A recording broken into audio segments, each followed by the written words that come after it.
Welcome to She Loves the Grid, where we discuss all things F1. Whether it's happening on the track, in the paddock, or beyond the grid, we'll talk about it all. Anything, so Here we are. It's almost race week. Well, it is race week. Hello, It is race. welcome to She Loves the Grid. I'm Claire. You're I'm Dianne. Dianne. I'm Dianne. I am scattered Claire because it's been a crazy week. So I know. Fill us in. yeah, so as you know, I am back in the States, and I've been through a couple of states in the last 24 hours because I flew into Florida, selling my house, drove all the way to Alabama last night. That was a long 10-hour drive to North Alabama, helping my son and his wife move. So yeah, it's been crazy, and I'm telling you, when you're 30 something multiple times over, as I claim to be, your body does not enjoy the moving and the long drive.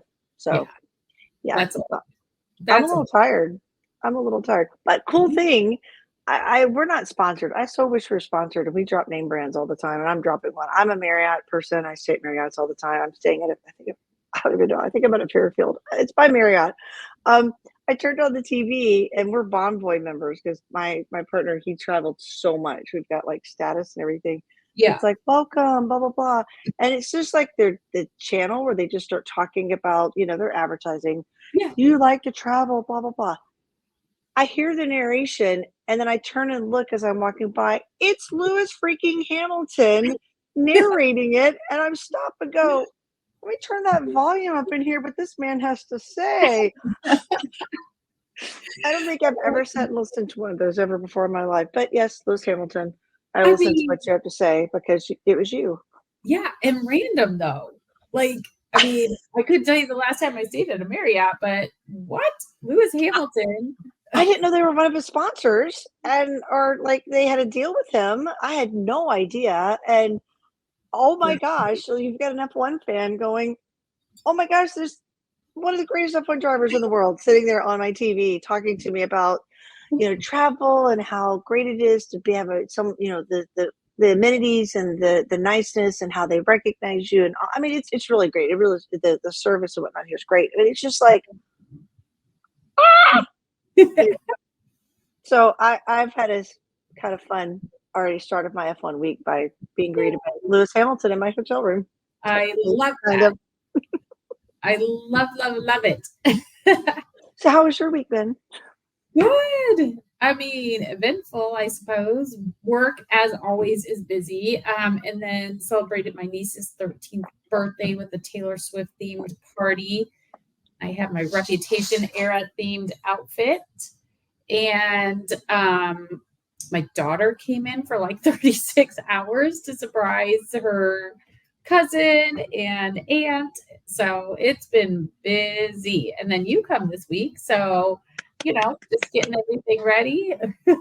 I'm so excited. Our next couple episodes are going to be with me and you together. Yes. I think the next 3, because we got 2 races this month, or in May, not this month. In May, we have 2 races. And then 1 week that's off in between. So, yeah. It's going to be so much fun. It's going to be so much fun. That means we're going to have, and then we have the 2 races we're going to together. We're going to have so many episodes together this year. That's going to be so exciting.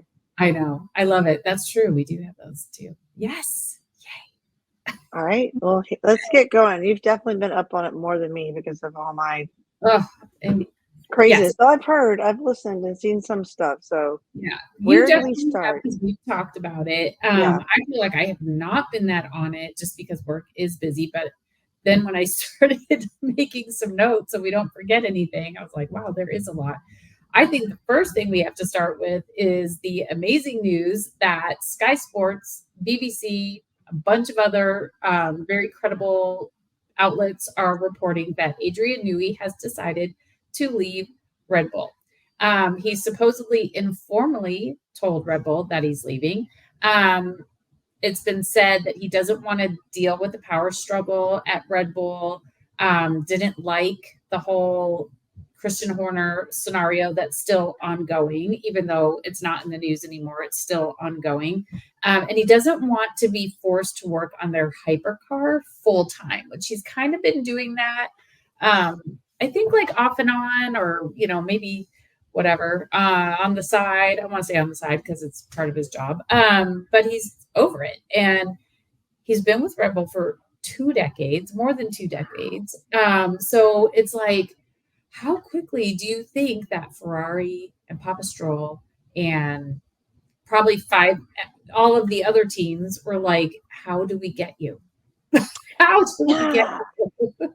I heard that. And then I also saw someone talk about he's got a 1-year non-compete, which is really interesting, right? That, and then I get to thinking about, well, it's too bad it's not in the US now because, for once, like the US is trying to get rid of non-compete. So they actually have something better labor-wise. Yeah. But that one I did hear. That one I did keep up on. That's amazing. It's craziness.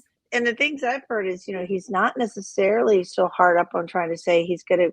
The speculation I read is he's not really going for the most money, but for where he can grow. He can feel he does the most impact and have, I think, probably more creativity and more influence and whatnot, and do what he wants to do, like you said, and not working on something he doesn't want to work on. So it's kind of interesting. And you know what?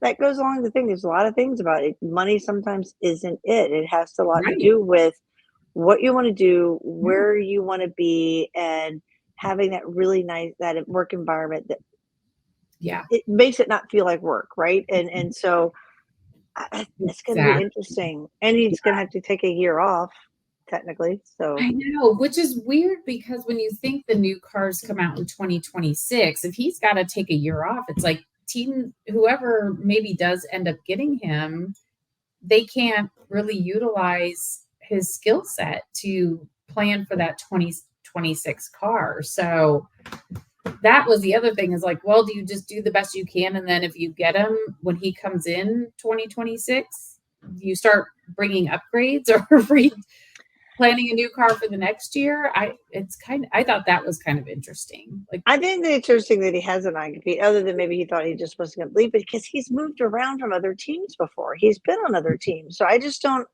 But understand. He's been for 20 years, right? Like, but with that, it's like, it's interesting to be there for 20 years and still have a non-compete after being there for 20 years. Like, there's at some point, how does that not expire? Or having moved around, signed a new contract last year. So I'm sure they put that in there to say, which is so messed up, because if you in F1, where else are you going to go but F1? Like, it's just, it's so, that's such a horrible thing to do. That just makes me not like Red Bull a little bit. I think anybody would be smart. Like, even if he goes to Ferrari or Aston Martin, I would put that in there in his contract too. Like, he's arguably the best in the business, like hands down, probably ever. So why do I want him leaving and going straight away to my competitor? Now, question. Yeah. Could they, if he's not so interested in a huge salary, right? And he wants like the right environment and whatnot, would there be an opportunity though for the right place who has the money to buy him out of the non-compete? I mean, maybe. Could be. Absolutely. Maybe they could buy him out of his contract for 2025 and he sits 2025 out. And then you're still having to do the car for 2026. I don't know. Anything could happen. I want to see it confirmed. Yeah. I know there's a lot of reputable sources talking about it, but at the same time, it's like, I want to see it. I want him to announce it. But of course, like, I guess Christian Horner has been a little salty in some things, and he's going back to it's not just one person at this team who makes this team successful. He comes in and he gives his input. I mean, he was really downplaying probably the influence and how much Adrian Newey does. So it was kind of, that wouldn't make me happy either. And if I'm thinking, then it's probably true, because why would you talk down about your your main guy. Let's be honest, that car is what it is. Yes, Mac's very good at driving that car, but Adrian Newey is arguably the best at what he does. So now all of a sudden it's like, wow, we have other people, and he comes in and out and gives his opinion. That doesn't seem right. No. Maybe he does. I'm sure there's obviously people on his team, but it just sounds like sour grapes, honestly, Christian Horner. Yeah, it's too bad he can't just exit early this year and then use up that year. If he really wants to go. Well, more stuff to watch, more stuff, more drama at Red Bull. Oh my gosh. Well, just drama in F1 in general. I mean, it's April and we're like, oh my God, now Adrian Newey's available, and come to Ferrari, please. I mean, you'll have, I feel bad again for Sainz, because it's like now Sainz has to go someplace else when maybe they could get him, but you would have Lewis Hamilton, you'd have Charles Leclerc, you'd have Adrian Newey that could bring a program back to winning a constructor. That in and of itself, he's been courted by Ferrari for years. And I think at one point he wanted to go to Ferrari, and I don't think it worked out, obviously. But like, hey, you want a challenge, bring Ferrari back to the front. Or do something really crazy and go to Audi, and yeah. Exactly. That, and maybe Carlos go there, and then that would be kind of. Yep. Anyway, exactly. So much. At this point, I think we should just spin a wheel, see where it lands, because we might be more accurate with the wheel than anything else at this point. Yeah. Let's do it. That would be funny. We should make a wheel and do that. While I'm there, we'll make a wheel. Okay, so also this past week, F1 discussed changing the point system. They were talking about awarding points up to 12th place instead of just 10th place, so that there's more relevance in the midfield. What they ended up deciding is they need to talk about it more, and they will put it on the calendar or on the agenda for July. So they'll bring it up then. And then also at that meeting in July, they are going to have proposals on where they're going to do the 2025 testing and what dates those are going to be. So I started to think about it. I'm like, oh yeah, they always used to test in Spain at Barcelona. And then they started doing the testing at Bahrain, because that was the first. I don't know if they want to go all the way to Australia for testing. They could, but it sounds like they're kind of opening it up. So there might be some other, maybe they'll go back to Barcelona. Who knows? Maybe they'll go someplace else. And that's a good point. I wonder if they'd go to Barcelona, because Barcelona is losing the race. I know. Yeah. Maybe they could still use it as a testing ground. Yeah. I mean, they tested there for years and years and years. So why not? It seems to be a good place. They did testing there after the race last year for tires and stuff. So, I mean, it seems like it's a good track for testing. Why not? Interesting. Why not? I know. The other kind of big news that came out this week is Ferrari signed a title sponsor with HP. I almost said AP. HP. Computer. I saw the notes. You don't want to call it. I'm not going to call it Scuderia Ferrari HP. No, they put it on their Instagram right away. It does say Scuderia Ferrari, and then underneath it says Scuderia Ferrari HP. But no, I'm not going to do that. I'm not saying that. And I mean, I'm sure Enzo Ferrari is rolling over in his grave. What? Why? So I don't know. We'll see. That's going to be on stuff somewhere. Good job. Very nice, but stop it. Oh my goodness, my thing just turned blue. Well, you're in honor of Ferrari. Oh yeah, that's right. We timed that. Now I'm blue. HP. Woo! HP blue. No, Ferrari flew this week for Miami. So you're just trying to live up to your homage to Ferrari and your love for Ferrari. Oh my goodness. I don't know why it did that. It did that once last year too. Oh well, we're just gonna roll with it. So okay, this is also kind of big, but this is take some of these next few things with a huge grain of salt, because we don't know if they're true or not, but there are some somewhat credible sources saying this. So first up is that Williams is looking to replace Logan mid-season.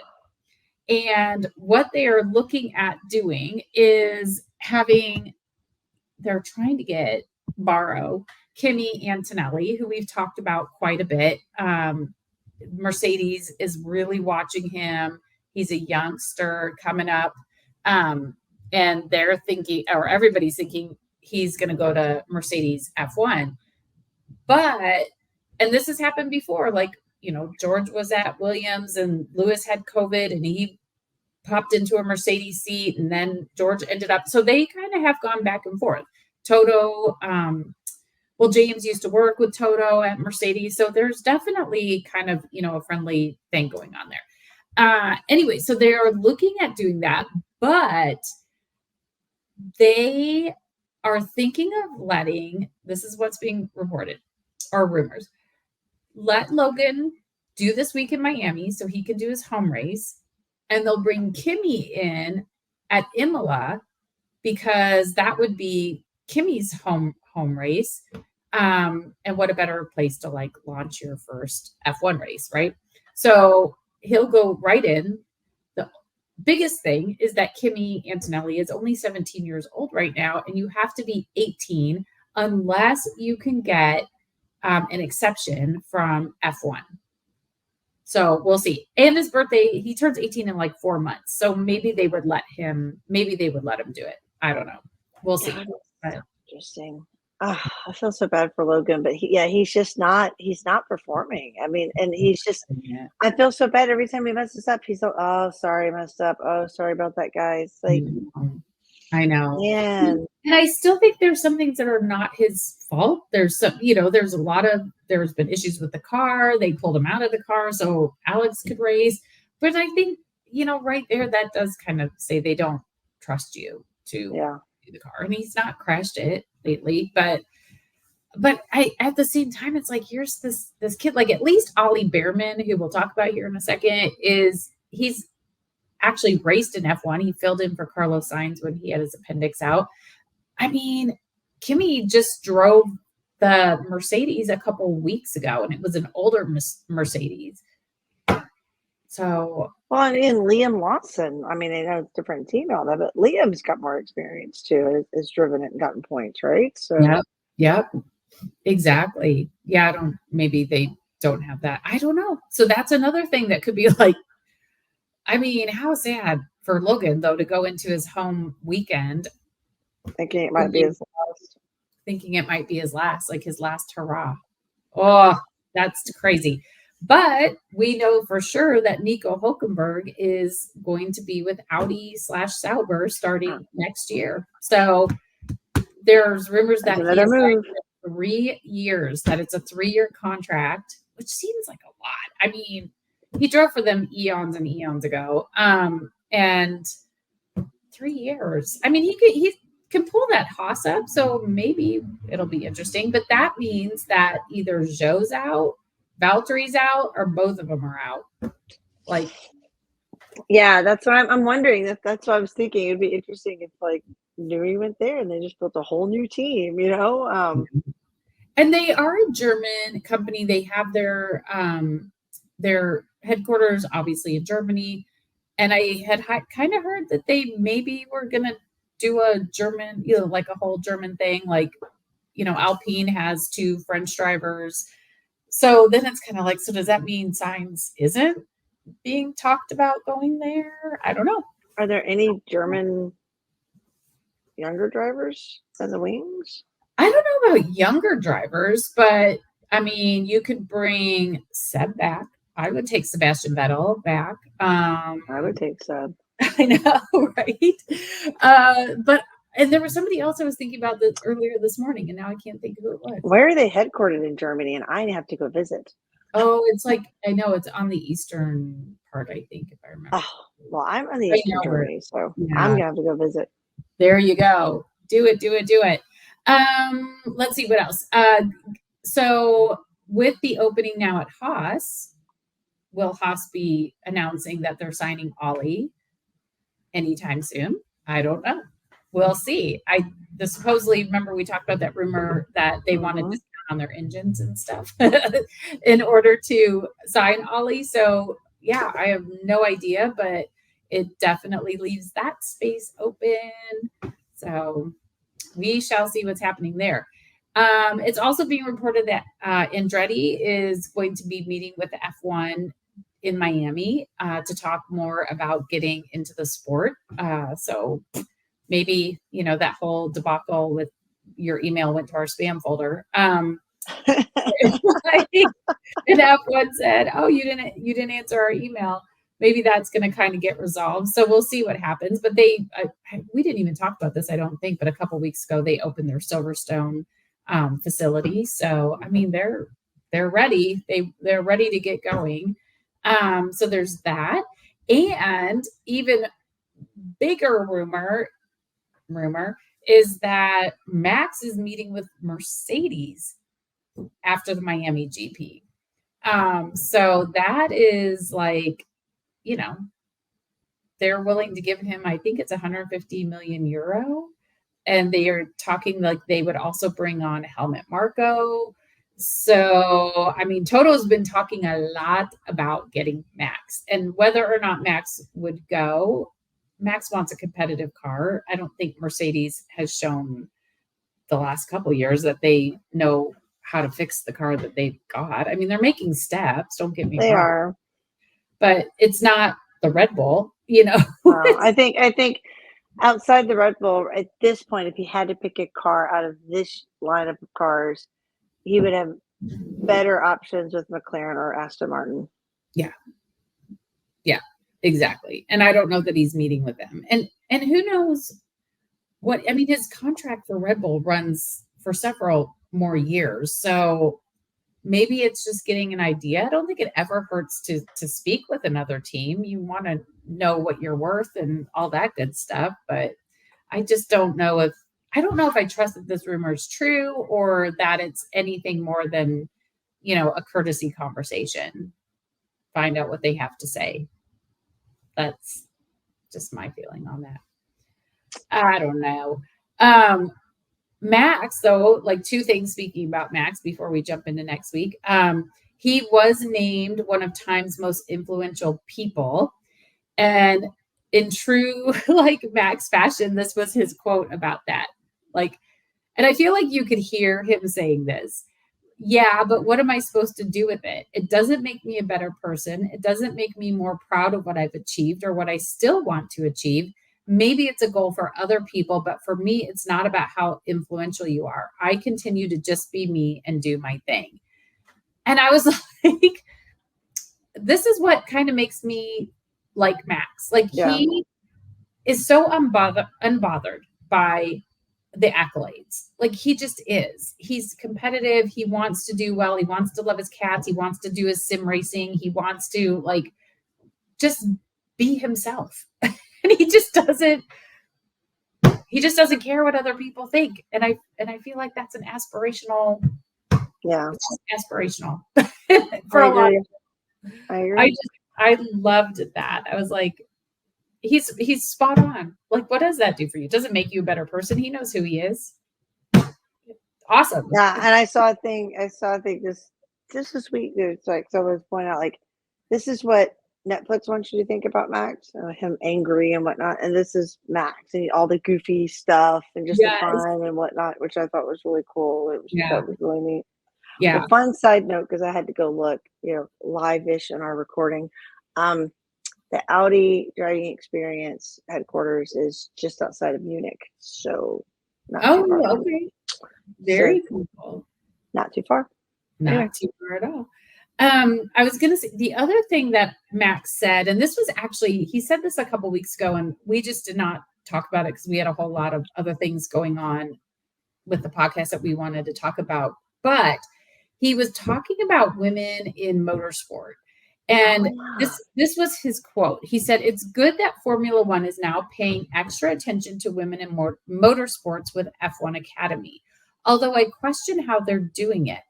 The cars they drive are way too slow, if you ever want them to get into Formula One, it really has to go to a higher level. And he also said something along the lines like, it's great that the F1 teams are sponsoring a car this year, but he's like, what else are they doing besides putting their name on a car and, maybe showing them in social media? Are they helping them with training? Are they giving them time in their simulators? Are they teaching them? And this was another thing that I was just like, I agree with what he's saying. The cars are slow. They're like an F4 car. If you want them to get in to F1, they probably need something more along the lines of like an F3. And yes, like we know that some of those drivers are moving into different, other sports, or not sports, but other why can't I think of the word? I want to say classes, but I'm drawing a blank at the word. Anyways, they are moving on and they're trying to help the first and second place person, and even the women who this will be their second year, because you can only do 2 years in F1 Academy. They're trying to help them get placed into other vehicles, but it's like he's not wrong. And what are the teams doing? I mean, that it is great that and it's great that like Lewis is showing up and George is showing up, and the drivers are showing up at the races. But are they getting time in your simulator? Are you working with them? Are they sitting in on your meetings? Like the sessions after a qualifying or after practice, so they can hear all of that stuff. And maybe they're not doing that with the F2 and F3 drivers either. But he's not. But it says F1 Academy. It doesn't say F2, F3, F4. This is F1 Academy. This is so. If you're trying to rank it up there, if you're trying to prep them to be and to eventually make it where you might see women in F1, then do it. So I agree. Max is quite smart, and I like that he has the power and influence to say those things and not be silenced over it, which is really good. Yeah. And I think that people, I mean, even though he doesn't care, he is one of Time's most influential people. And by saying that, he might be able to get, like, maybe Susie Wolf behind the scenes is trying to get some of these things done. And F1 maybe, I mean, this is just, I'm making things up, but like maybe they just haven't, speculative. They haven't jumped on board yet. But when your top driver in F1 is saying, hey, what are you guys doing? Yeah, is this just showboating? Is this just for show? Like, are you actually going to put some meat behind it? I love it. I love it. I love it too. And I think there are teams like, I think like a Williams and Alpine, just to name a couple, like they've had women's programs, and Ferrari and others, but maybe they are doing some things, but like, let's do more. Let's do more. All right. Let's talk about Miami, because we're going to Miami for back-to-back sprint races. Back-to-back. Crazy. Insane. So speaking of F1, though, they are going to be in Miami. Round 2 is Miami this weekend, and I'm kind of really excited for that. They also just announced a huge sponsor, American Express, which I love. That car is going to be driven by Jessica Edgar. And each round, I love this, that each round, the livery is going to feature a local small business. So smart. That's so cool. What a great way to do that. So for Miami, it's a female-founded Cuban restaurant and brand, and it's called Calle Caliente. So I kind of can't wait to see what that car looks like. But I love like changing it up and featuring. I do too. I like that. That is so cool. What a neat opportunity for the small business too. Yes, exactly. So, and I was hoping it was a woman founded or women owned, because F1 Academy, like, let's just keep shouting it out for the ladies. So I'm assuming that that's what it will be all the way through, but loved it. So here's how the F1 Academy breaks down. And don't forget, you can watch it on F1 TV. I think you can watch it on their YouTube channel. So it's not like last year. As a reminder, it's been a while since they had their first race, but you can watch it nowadays. So here's how it goes. There's 2 practices on Friday. Those are each 40 minutes apiece. They do quali on Saturday morning, and it's for 30 minutes. So in each qualifying or in qualifying, each driver's fastest lap sets the grid for the first race, because there's 2 races. And then their second fastest lap sets the grid for race 2. And if you remember when we did round 1, I was confused because at first I thought it was like, okay, the first girl is on pole. And I just kind of assumed that, then this person who was second would get pole in the second race. That's not how it works. The first girl actually had pole in 2 races, both races, because she set the 2 fastest times. So you just go for 30 minutes. It's not like the men's, race where there's like eliminations. There's no eliminations. I think it's kind of cool because they have to be full out the whole time. Yeah. You have to go full out the whole time because you have to make sure you get the 2 fastest laps you can possibly get, so you can get that. You just can't be like, oh, I did great. This is good. Each lap could be competitive. And what a neat thing to think, oh, I didn't get pole the first one, but I could get pole the second race. Yeah. It's plausible. It's so plausible that your second fastest lap could be the fastest lap and out of all the other second fastest laps. I just think it's so cool. I think it's awesome. So they do 2 races. So the first race is Saturday afternoon. It's 13 laps or 30 minutes. And then the second race is on Sunday, and it's 13 laps or 30 minutes. And like F1, the top 10 get points. There's a point for fastest lap. So, it's really exciting. And their races, I think, what did we say there? We have 6 or 7 this year. And I think it is. It's been a while. It's been a minute since we've had it. And they did testing last week again, just getting back into it. And a lot of them are racing in other racing categories, all over. So it's not like they've been sitting around for weeks and weeks, but I'm just excited to have the ladies back on track. Yes, they have 7. So we already did Jeddah. They've got Miami, Barcelona, Zandvoort, Singapore, Lusail, and Yas Island. Oh, why did I think they were in Austin? No, that's a sprint race, I think. Okay. But yay! So yes, we will have the TV on all weekend starting on Friday. So that's good.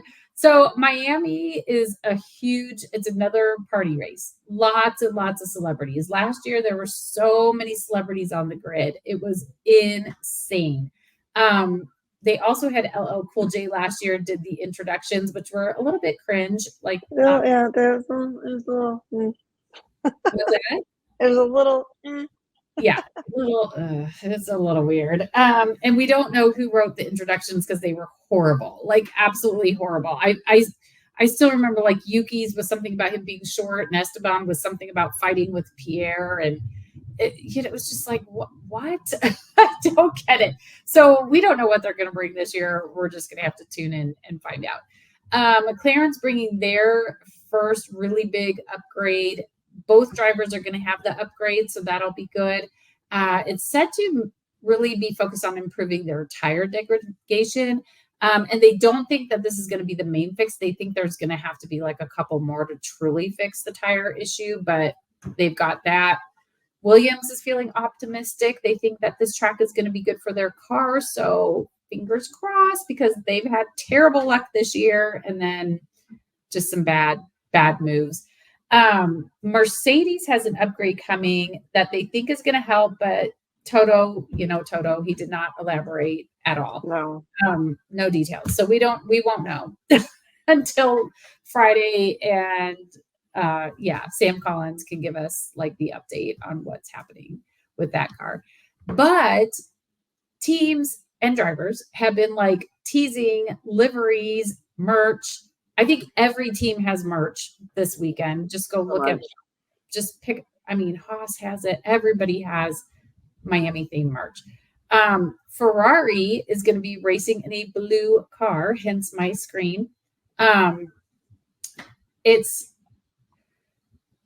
so excited. Honestly, I do want to see what it looks like. It's really the traditional color of Enzo Ferrari. I knew that red wasn't necessarily his choice. He I didn't remember that it was necessarily blue, but I knew red wasn't his choice, that was the color that Italy raced under.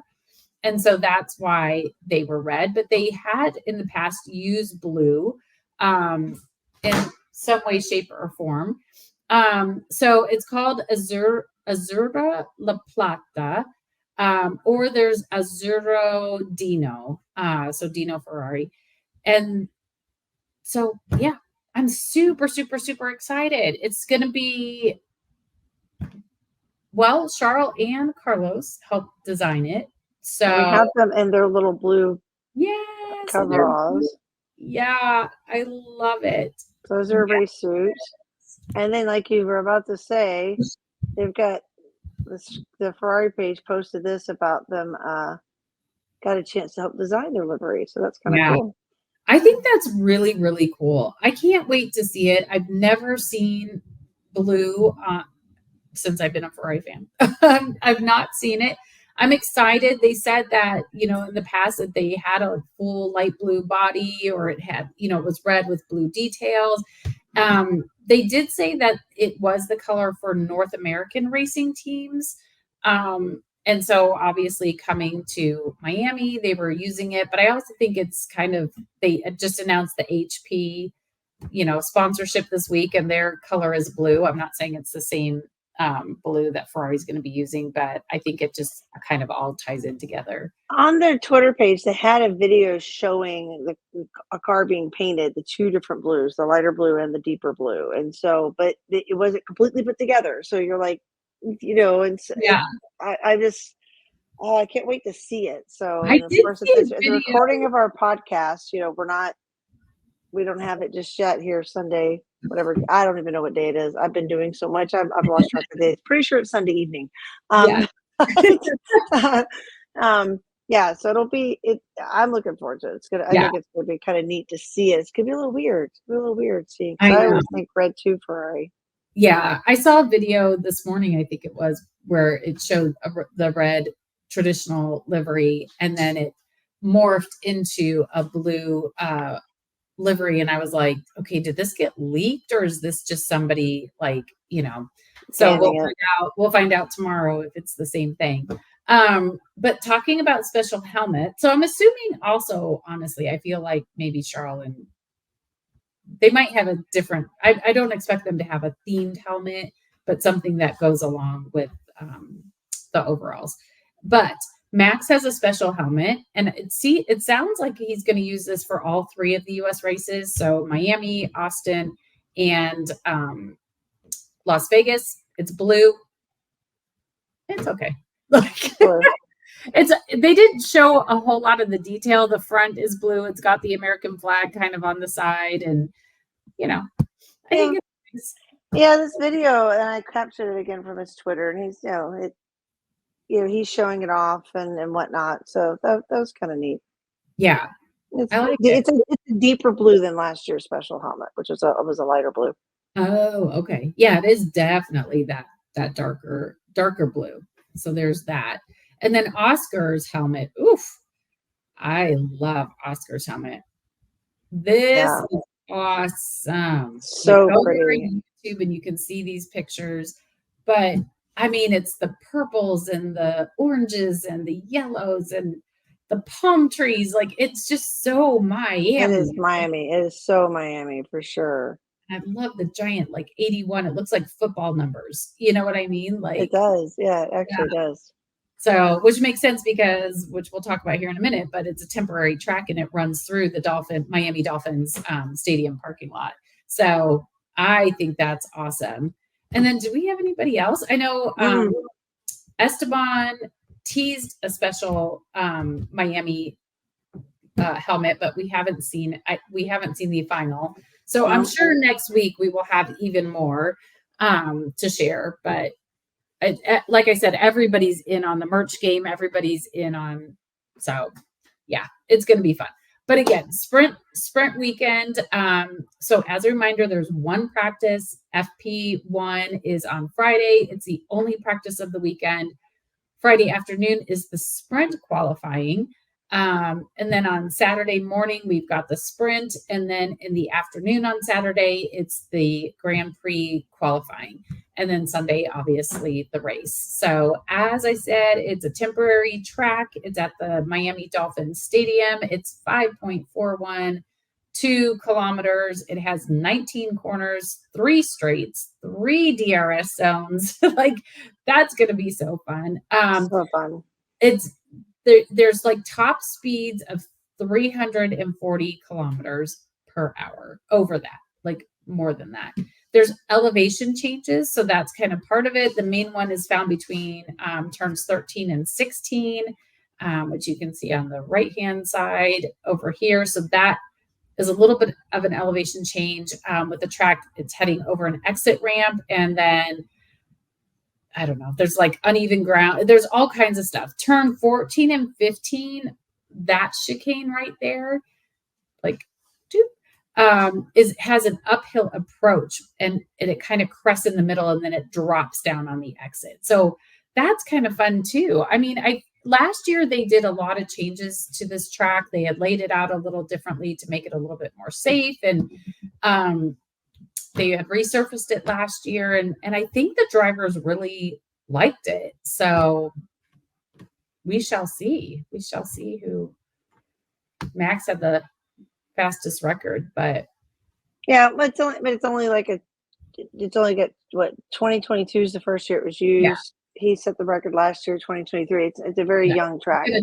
Yeah. So it's not a lot of history there. So it's going to be fun. I think it's a fun time, and it's not going to be dull. That's for sure. Miami, there's going to be so much celebration around everything. The celebrities, maybe an intro. We don't know. I would say that their intro was better than the Vegas one. I will say that. Like, and both were cringe, but at least it didn't look like a tribute. Yeah, and I haven't heard anything about there being there's going to be like a pre-show kind of thing like they did last time too. The pre-show? Remember the whole like the startup, there was like a whole big, well, I'm looking at it now. So there's going to be the schedule for that day. They've got a promoter activity, 30 minutes for the grid presentation. And then a Red Bull parachute jump is going to happen. And then the national anthem, and then the Grand Prix. Oh, okay. Interesting. Okay. I was just taking a look at So Anthony is singing the national anthem, if I remember correctly. I think I saw that someplace. So Ferrari's doing parade laps earlier in the day. Oh, interesting. Yeah. Is it Ferraris? That's what they're doing. They're all going to ride in Ferraris. Like they do the maybe parade. It says promoter activity, Ferrari parade laps. I bet after the Porsche Carrera Cup second race, they're doing that, and then there's the Paddock Club pit walk, and then the Pirelli hot laps, then the F1 Academy second race, then a bunch of stuff in the paddock, and then they go into the driver's parade for 30 minutes, then the promoter activity, which is the grid presentation, for 30 minutes, then Red Bull parachute jump for 10 minutes, then the national anthem, and then the race. Nice. So I just got that off of the F1's website. It's going to be a crazy day. Yeah. All right. Well, we will figure it out, and we'll be watching. Yes, we together. We'll be watching. So busy weekend, but it's going to be fun. It's going to be fun. Well, we'll see you there. I will see you. Yes. Watching it together. It'll be so exciting. And it's going to be fun. All right. Well, thanks again for coming online. You and your purpley blueness, you're there. Yes. All right. See you soon. Bye-bye. Bye. If you enjoyed this episode and you'd like to help support the podcast, please subscribe and leave a rating and a review. To stay up to date with She Loves the Grid and get all the behind the scenes content, you can follow us on Instagram at She Loves the Grid and on Facebook at facebook.com/She Loves the Grid. Thank you for joining us for the ride this week.